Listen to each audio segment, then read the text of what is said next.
Hello everybody and welcome back to another Dallas 41 YouTube video, and today I'm going to be talking about who was statistically the best first overall pick of the 2010s.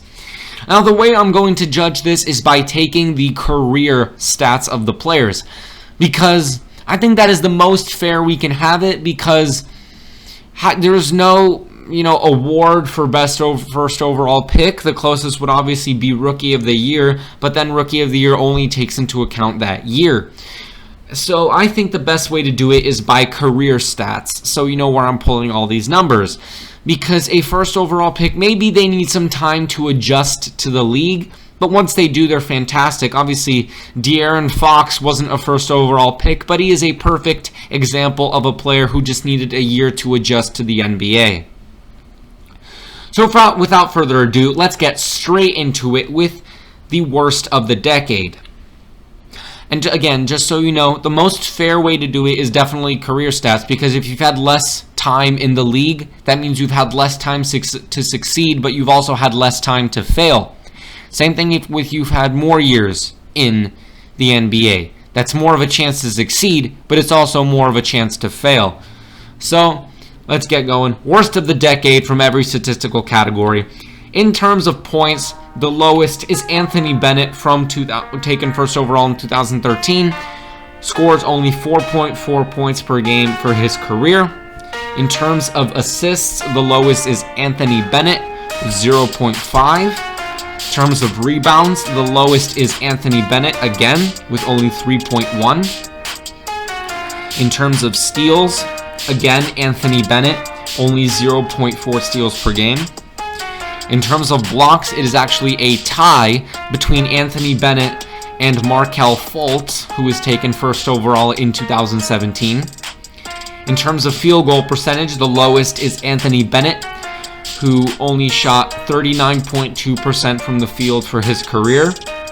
In terms of three-point percentage, the lowest is Ben Simmons, who was taken first overall in 2016.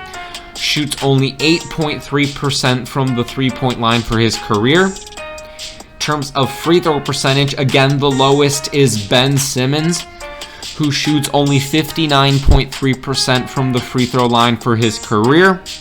And in terms of turnovers, the highest came from John Wall, who was taken first overall in 2010, who averages 3.8 turnovers per game for his career.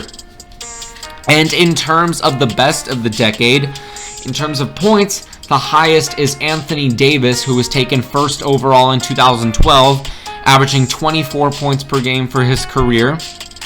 In terms of assists, the highest comes from John Wall, who averages 9.2 assists per game for his career. In terms of rebounds, the highest comes from Karl Anthony Towns, who was drafted first overall in 2015, averages 11.8 rebounds per game for his career. In terms of steals, it is a tie between John Wall and Ben Simmons, who both average 1.7 steals per game for their careers. And in terms of blocks, the highest is from Anthony Davis, who averages 1.7 blocks per game for his career. Now in terms of field goal percentage, the highest is Zion Williamson, who was taken first overall just this past year in 2019, who shoots 58.3% from the field. In terms of three-point percentage, it is again Zion Williamson, who shoots 42.9% from three. In terms of free throw percentage, the highest is Kyrie Irving, who was taken first overall in 2011, and he shoots 87.7% from the free throw line for his career. And in terms of turnovers, the lowest is Anthony Bennett, who with only 0.7 turnovers. Now it's time to average out the average first overall pick, where I take all the stats and I average them out. So in the first however many years of their career, a first overall pick will average 17.9 points, 3.9 assists, 6.6 rebounds, 1.1 steals, 0.8 blocks, will shoot 49.5% from the field, 29.8% from 3, 73.5% from the free throw line off of 2.3 turnovers. Okay, now let's get to the actual rankings. So, at number 10 is Anthony Bennett, who was selected first overall by the Cleveland Cavaliers in 2013. And for his career, Anthony Bennett averaged 4.4 points, 0.5 assists, 3.1 rebounds, 0.4 steals, 0.2 blocks, shot 39.2% from the field, 26.1% from 3, 67% from the free throw line off of 0.7 turnovers. I mean, this dude was a bust. This is the only first overall pick of this decade that is a true bust. I mean, he had a terrible NBA career, never lived up to the hype in any way, shape, or form. And I don't even know where he is. He's coming off the bench for some random team somewhere. I don't even know. Let's just move on. At number 9 is Markelle Fultz, who was taken first overall by the Philadelphia 76ers in 2017. Yeah, Markelle Fultz for his career, averaging 10.7 points, 4.6 assists, 3.3 rebounds, 1.1 steals, 0.2 blocks, shoots 45.2% from the field, 26.7% from 3, 67.7% from the free throw line off of 1.8 turnovers. You thought he might be in bust territory, but he finally proved that he isn't exactly a bust. He isn't exactly a first overall pick caliber player, but he's not really a bust. He's a pretty good player. He's solid for the Orlando Magic. He's showing more flashes. I mean, after his horrendous rookie year where he had the shoulder injury and then he just simply forgot how to shoot. A lot of downs for Markelle Fultz early in his career, but he's beginning to turn it around, which is great. At number 8 is Andrew Wiggins, who was taken first overall by the Cleveland Cavaliers in the year 2014. And for his career, Andrew Wiggins is averaging 19.7 points, 2.3 assists, 4.4 rebounds, a steal, 0.6 blocks, shooting 44.1% from the field, 33.2% from 3, 73.2% from the free throw line off of 2.1 turnovers. Yeah, Andrew Wiggins, he is okay enough to start for most teams in the league, but yeah, just not good stuff from him. Maybe he's going to turn it around. He's shown promising signs of turning his career around with the Warriors, but he is a dominant score-first forward who doesn't score efficiently, and that is a recipe for disaster in the league, considering that his defense is lackadaisical and his, efficiency isn't there, and other than his passing isn't something to be admiring. So yeah, hopefully he can turn it around and be a good professional bucket getter for whichever team gets him.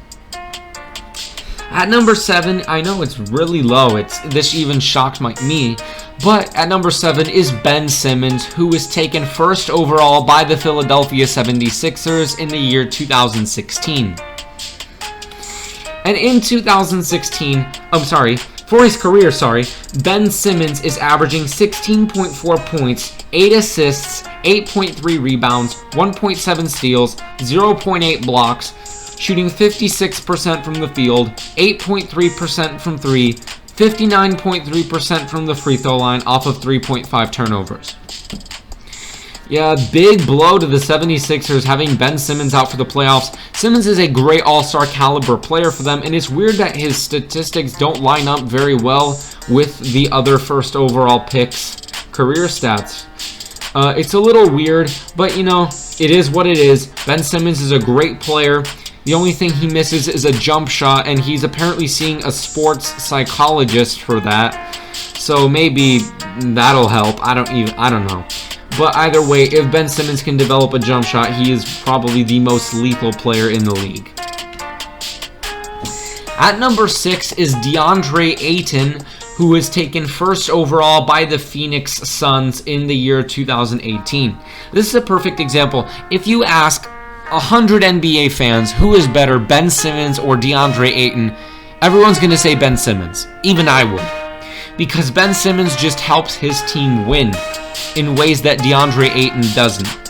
But I'm ignoring all that because this is based purely off statistics.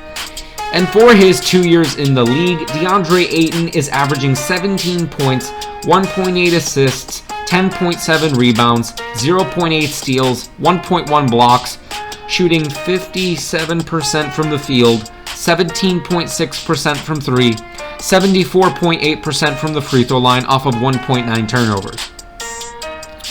I feel like DeAndre Ayton gets really underrated because I feel like because he was the first overall pick and he's not the best player from the draft, I feel like that takes away so much of what he does for the Phoenix Suns, and he does excellent stuff for the Phoenix Suns.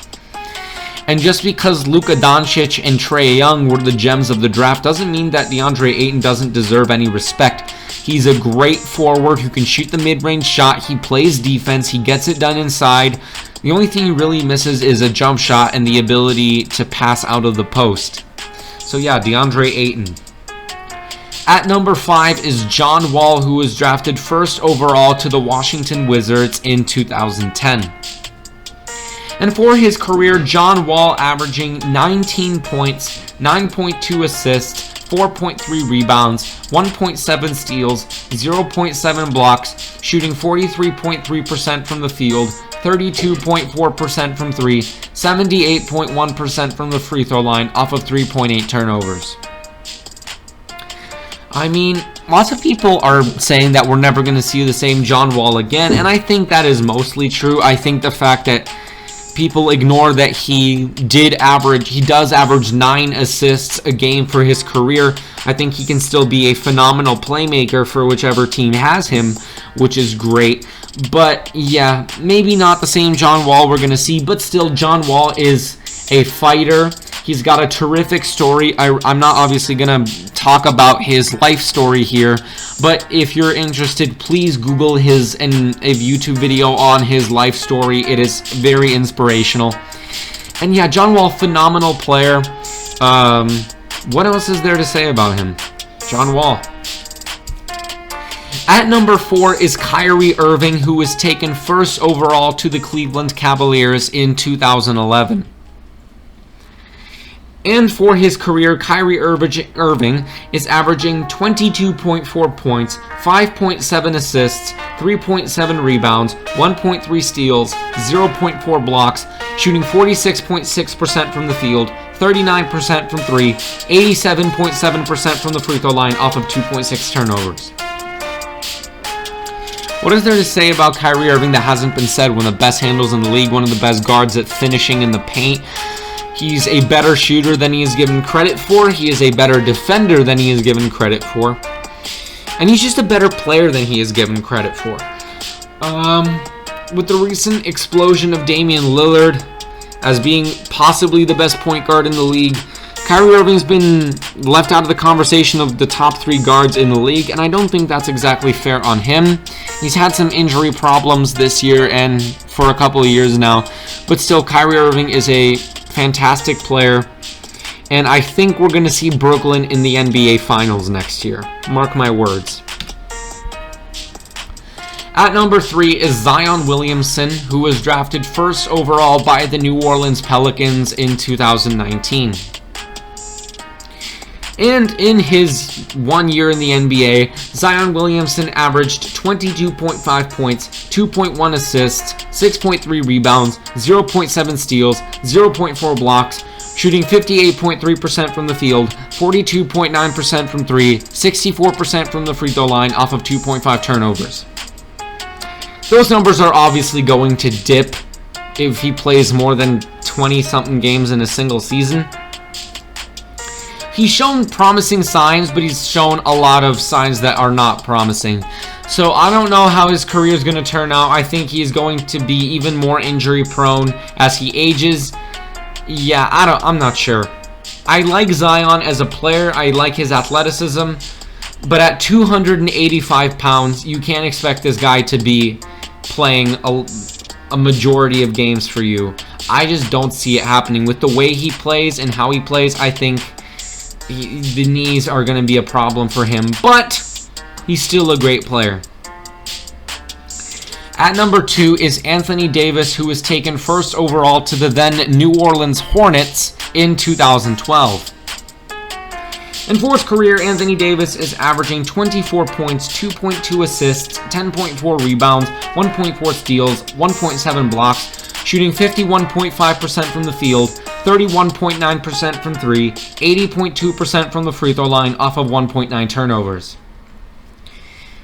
Again, what is there to say about Anthony Davis? He's a great defender. He can get it done on all 3 levels on offense.